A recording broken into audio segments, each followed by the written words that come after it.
여러분, 안녕하세요. 오늘은 전표 관리에 대해서 보도록 할 건데요.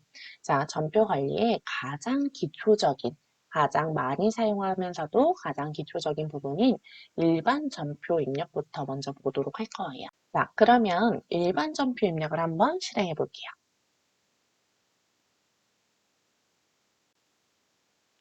자, 일반 전표 입력을 일단 실행을 해봤고요. 자, 여기에서 이 전표 입력, 전표라는 것은 도대체 어떤 부분을 말하는 걸까요? 자, 우리가 이론에서는 거래가 발생이 되면 그 거래에 대해서 분계 처리를 하고, 그리고 그 다음에 전기를 했어야 됐어요. 근데 그 과정을 한 번에 처리하실 수 있는 부분이 바로 이 전표 입력이라는 부분이에요. 그래서 우리가 거래가 발생한 날짜로 조회를 한 다음에 지금 그 거래에 대한 내용을 차변 또는 대변 또는 현금 발생이 있다면 출금, 입금으로 작성을 하셨다면 그 내용을 가지고 우리는 총계정 문장에도 반영이 되고 분계장에도 반영이 되고 그리고 합계잔액 시산표 그 외에 재무제표에도 자동으로 반영이 되도록 되어 있는 겁니다. 그렇기 때문에 가장 기초적인 데이터에 대해서 작업을 시작하는 부분이기도 하고, 그리고 그만큼 중요한 부분이기도 해요. 그래서 이 부분을 잘 보셔야 합니다. 자, 우선은 우리 일반 전표 입력의 구성에 대해서 조금 보시면요. 이게 우리 날짜를 이렇게 입력을 하셨을 때 분계를 작성할 수 있게 되어 있고요.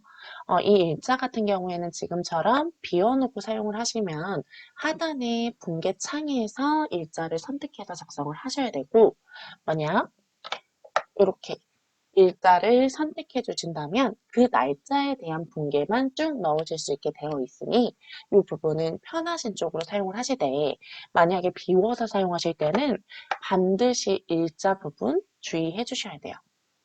또 이렇게 고정되어 있을 때도 마찬가지예요. 이제 쭉 입력을 하시다 보면은 날짜를 잘 안 보고 분계만 쭉 입력하시는 경우들이 생겨요.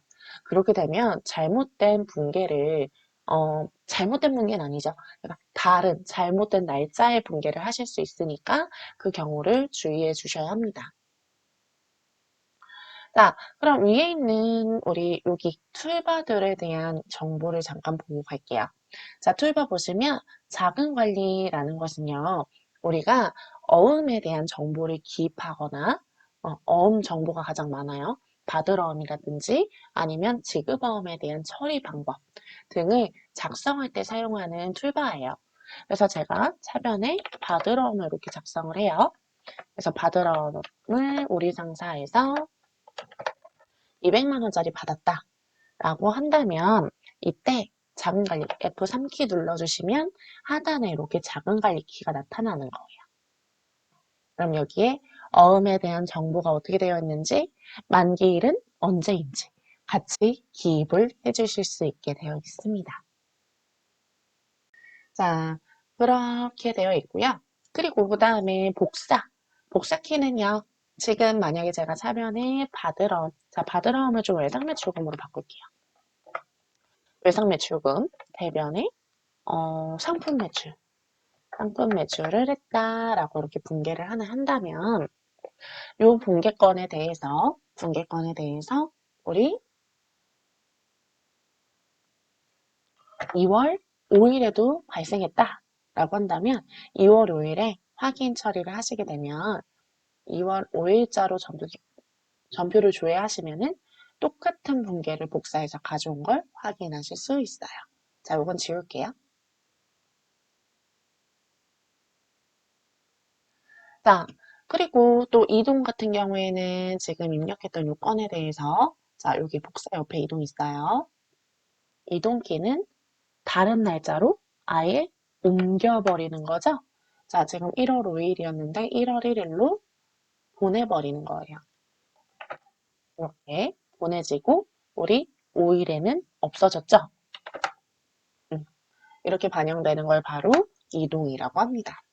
자, 검색은 지금 조회했던 일자에 너무 많은 데이터가 나왔을 때 내가 원하는 부분만 조회하고 싶다라고 했을 때 사용하시는 게 바로 검색 기능이고요.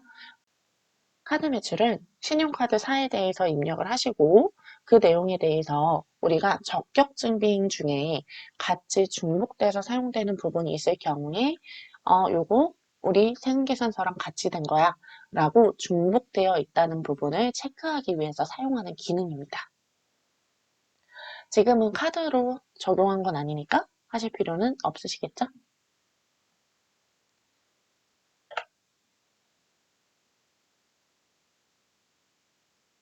자, 그리고 세 번째 적요 수정은요. 우리가 전표 붕괴 처리를 했을 때 지금 조회되어 있는 계정 과목에 대해서 적요를 여기에서 바로 추가하거나 또는 수정할 수 있는 기능이에요. 그래서 요거는 시험에선 자주 사용하지는 않아요. 이런 기능이 있다라고만 보시면 되고요. 자, 다음은 번호 수정인데요. 번호 수정은 우리가 만약에 차변의 외상 매출금, 대변의 상품 매출 이렇게 이 붕괴랑 같이 제품에 대한 우리 선급금을 받았다고, 선수금을 받았다고 생각을 해보실게요. 자, 그럼 제품을 우리가 판매하기로 하고 선수금을 받았어요. 현금으로. 그러면 여기 하단에다가 차변에다가 현금 써주고 그리고 대변에다가 선수금 써주시겠죠. 자, 이렇게 썼을 때 지금 번호가 위랑 아래가 분리돼서 나오는 거 보여지시죠? 이 경우에 아래에 있는 번호를 위의 번호랑 똑같이 바꿔주시면 하나의 전표로 만드실 수가 있어요. 가끔 해당하는 거래를 하나의 전표로 작성하시오. 이런 문제들이 나옵니다. 그러면 우리가 차변, 대변 이렇게 원래는 차변 다 쓰고 대변 다 쓰면 괜찮은데 지금처럼 차변, 대변 쓴 다음에 차변, 대변 쓰는 경우가 발생했다라고 하면 삭제하지 마시고요. 삭제하지 마시고 전표 수정, 번호 수정하세요. 그러면 하나의 전표로 활용하실 수 있어요. 자, 그래서 이렇게 번호에 대한 수정을 하실 수 있게 되어 있는 부분입니다. 저는 전부 첫 번째 전표로 좀 만들어 볼게요. 이렇게도 가능해요. 자, 다음은 삭제된 데이터인데요. 삭제된 데이터는 우리가 1월 달 안에 또는 내가 원하는 달 안에 삭제했던 데이터가 있으면 그 데이터를 조회할 수 있는 기능이에요. 지금은 제가 조회하니까 삭제된 데이터가 없습니다. 이렇게 나오죠? 근데 제가 2월 거 아까 지웠잖아요. 2월까지 한번 조회해 볼게요. 조회하니까 2월 5일 날 우리 삭제한 거 조회되는 거 보여지시죠? 2월 5일에 삭제가 된 걸 확인하실 수 있습니다. 자, 나올 때는 ESC. 자, 정기분 전표. 정기분 전표는요, 이건 생략하실게요. 이건 보지 않으실 거니까 생략하고. 자, 전표의 삽입은 우리가 지금 이렇게 차변, 대변, 차변, 대변 또는 지금 차차변, 대변 이렇게 나와 있잖아요. 이 경우에 하나의 분계를 사이에다 더 추가하고 싶다라고 한다면 이렇게 전표 삽입 눌러주시면 이 사이 칸에다가 전표를 더 넣으실 수 있도록 나타나는 부분이에요. 이런 기능들도 있어요. 그리고 그 외에 일괄 삭제 및 기타라는 기능은 여기 옆에 이렇게 아래로 향하는 화살표 눌러보시면 여러 가지 기능이 있는데 이 중에서 어음책 등록을 좀 주의 깊게 봐주세요. 자, 이 어음책 등록은요, 우리가 지급어음을 발행했을 때 사용하는 거예요. 지급어음을 발행을 하려면 우리가 어음을 발행해줘야 되기 때문에 그런 경우에는 당연히 등록된 어음이 있어야지만 발행이 되겠죠. 그렇기 때문에 그러한 경우에 우리는 어음 등록을 이용해서 반영을 하시게끔 되어 있는 겁니다. 어음 등록 부분 꼭 체크를 해주시길 바랄게요. 자, 그래서 우리는 툴바에 대한 설명은 여기까지만 드리고요. 나머지 이제 필요한 부분에 대해서는 그때그때 필요할 때마다 알려드리도록 하겠습니다. 자, 이제는 우리가 전표에 대한 문제를 보면서 한번 작성을 해보실 건데요. 자, 가장 먼저 실무 문제, 우리 첫 번째 1월 5일 분계부터 먼저 보실게요. 출금 전표에 대한 분계입니다. 일단 작성했던 건 전부 다 삭제 처리하겠습니다. 자, 1월 5일에 대한 분계 한번 작성해 볼게요. 자, 1월 5일 영업부에서 복리후생 목적으로 사용하고자 커피와 음료수를 25,000원에 구입을 했대요. 그리고 현금으로 지급했다고 합니다. 이런 경우에는 우리가 복리후생 목적으로 영업부를 위해서 사용한 비용이죠. 그러면 뭐가 와야 돼요? 복리후생비라는 비용이 와야겠죠? 자, 복리후생비인데 영업부에 사용한 복리후생비니까 이 경우에는 800번대로 시작하는 판매 관리비에 들어가는 복리후생비를 선택해 주셔야 합니다. 그리고 그 25,000원이라는 비용을 전부 다 현금으로 지급을 했잖아요. 자, 이렇게 현금으로 한쪽 대변이 전부 가득 찰 경우에는 우리는 출금으로 작성을 해주시면 됩니다. 자, 현금 기준이에요. 자, 현금으로 가득 차 있으면 출금이에요. 출금으로 넣어주시고 계정 과목은 복리후생비. 자, 복리후생비 중에서도 판매 관리비 부분으로 선택해서 확인. 거래처는 없으니까 비워두시고요. 적유도 뭐 입력을 하셔도 되고 안 하셔도 문제 없어요. 자, 입력을 하실 때는 만약 직접 입력하고 싶으면 적유 이제 코드 말고 적유 부분에서 직접 입력을 하시고 아니면 하단에 있는 적유 활용하시려면 이렇게 번호 눌러주시면 되겠죠. 자, 그리고 사변에다가 25,000원 이렇게 써주시면 대변을 입력하지 않아도 자동으로 현금이라고 표기가 됩니다. 그럼 하나의 전표가 완성된 거예요.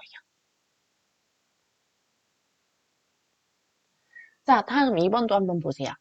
2번 보시면 1월 5일에 공장 건물에 대한 재산세 45만 원을 현금으로 은행에 납부했대요. 그럼 이번에도 똑같이 출금이겠죠. 현금으로 45만 원 전체를 다 납부한 거예요. 그러면 출금으로 일단 선택을 하시고 자, 공장 건물에 대한 재산세. 자, 바로 세금과 공가를 사용하셔야겠죠? 근데 이때 세금과 공가 몇 번째 사용하셔야 될까요? 500번대 제조원가로 사용을 하셔야 합니다. 자, 공장에서 사용하는 것 또는 생산부에서 사용하는 것 이런 경우에는 제조원가로 적용을 해주셔야 돼요. 자, 적유는 만약 넣는다면 4번으로 넣으시면 되겠네요. 4번으로 넣으시고 450만 원, 죄송해요. 45만 원 넣어주시면 됩니다. 그러면 이렇게 대변에는 현금, 차변에는 복리후생비와 세금과 공과금이라는 계정으로 분계 처리하실 수 있다는 걸 보실 수 있어요. 자, 이어서 우리 하단에 있는 입금전표도 한번 보실게요. 자, 입금전표 보시면요. 1월 10일이고요. 일단 10일로 변경해놓고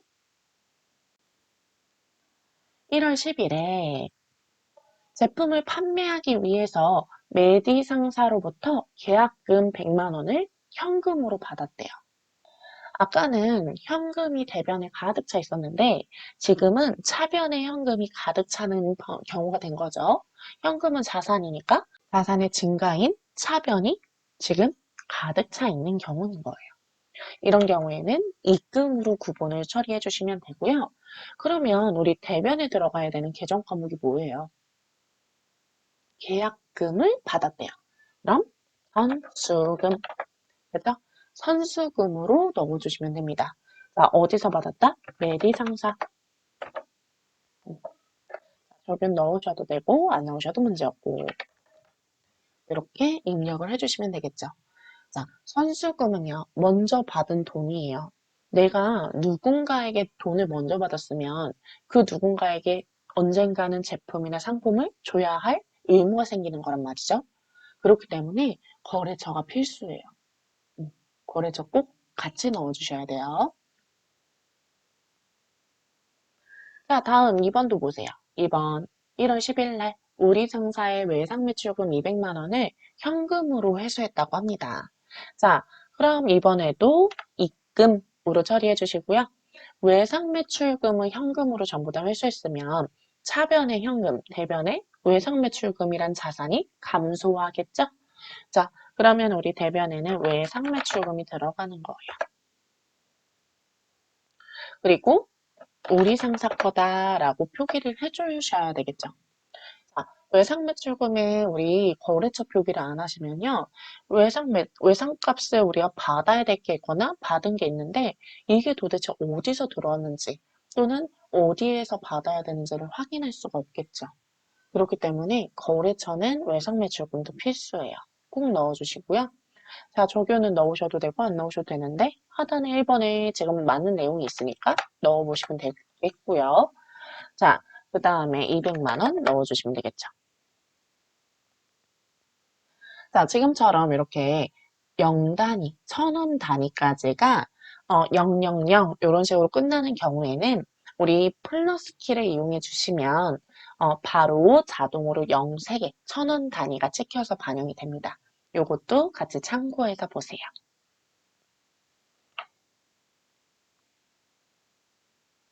자, 다음은 대체전표도 한번 보겠습니다. 우리 지금 앞에서는 한쪽에 대변에 전부 다 현금이 들어가 있는 출금, 그리고 차변에 전부 다 현금이 들어가 있는 입금을 보셨어요. 자, 그 다음에 대체전표라는 것은 어느 한쪽에 현금으로 전부 다 채워지지 않고 다른 계정들이 오거나 또는 일부 현금만 들어가 있는 거래들을 대체전표라고 볼 수 있습니다. 자, 그럼 대체전표에 대한 실무 문제도 한번 기입을 해볼게요. 자, 우선은 1월 15일이니까 15일로 변경 먼저 해주시고 첫 번째 문제 보시면 영업부에서 매출 거래처 직원과 식사를 하고 식사 비용 12만 원을 법인카드로 법인카드인 신한카드로 결제했다고 합니다. 자, 그러면은 우리 영업부에서 쓰긴 썼는데 거래처 직원하고 식사하는데 돈을 썼대요. 그러면 거래처한테 쓴 거죠. 이럴 때는 우리 무슨 계정 써줘야 돼요? 접대비라는 계정 써주셔야 되겠죠? 자, 그래서 차변에는요, 접대비 넣어주시고요. 자, 이땐 800번대 접대비겠죠? 영업부에서 썼으니까. 거래처는 안 나와 있으니까 비워두시고. 자, 그리고 우리 신용카드로 지금 접대했대요. 그러면 1번 이렇게 넣어주시면 되겠죠? 그리고 차변에 12만 원. 자, 1번 법인카드로 우리 접대했다라고 써주고 다음에 대변에다가 자, 카드 사용했을 때 우리 대변에 무슨 계정 써주죠? 미지급금 써줍니다. 네, 미지급금 써주셔야 되고요. 그리고 거래처에는 카드 번호를 넣어주셔야 돼요. 카드 거래처를 넣어주셔야 합니다. 자, 이렇게 작성을 하시면 되고요. 그 다음에 2번 보시면 자, 1월 15일에 제품을 생산하기 위해서 재료를 매입하기로 하고 계약금으로 100만 원을 보통예금으로 지급하였대요. 자, 우리가 계약금을 지급한 거죠. 그리고 아래 내용을 보세요. 사업자 등록번호랑 대표자랑 그리고 거래처 코드가 나와 있고요. 등록을 하라고 되어 있습니다. 이 말은 희망약품이 이미 우리 프로그램 안에 등록이 안 되어 있다는 얘기예요. 그래서 직접 새로 등록을 하라는 얘기입니다. 자, 일단 분기부터 먼저 해보실게요. 사변에 우리가 돈을, 계약금을 먼저 줬어요. 선급금. 자, 선급금이에요. 자, 이때 선급금에 대해서도 거래처는 필수겠죠. 내가 누구한테 돈을 줬는지 알아야 나중에 물건을 구입해 올 수 있잖아요. 그쵸? 자, 거래처를 넣었는데 아까도 말씀드렸지만 지금 희망약품이 없는 상태예요. 약품 안 나오죠? 안 나와요. 다른 거 찍히잖아요. 아, 없다는 얘기입니다. 자, 이 경우에는 우리가 플러스 키를 눌러주시고요. 플러스 키를 눌러주시고 거래처 명을 입력하는 부분에다가 희망약품 주 이렇게 엔터를 쳐주시면은 이렇게 거래처 등록 창이 나와요. 그럼 여기다가 303번이다 라고 넣어주시고 안에서 우리 사업자 등록번호 넣어주시고, 그리고 대표자명 있죠?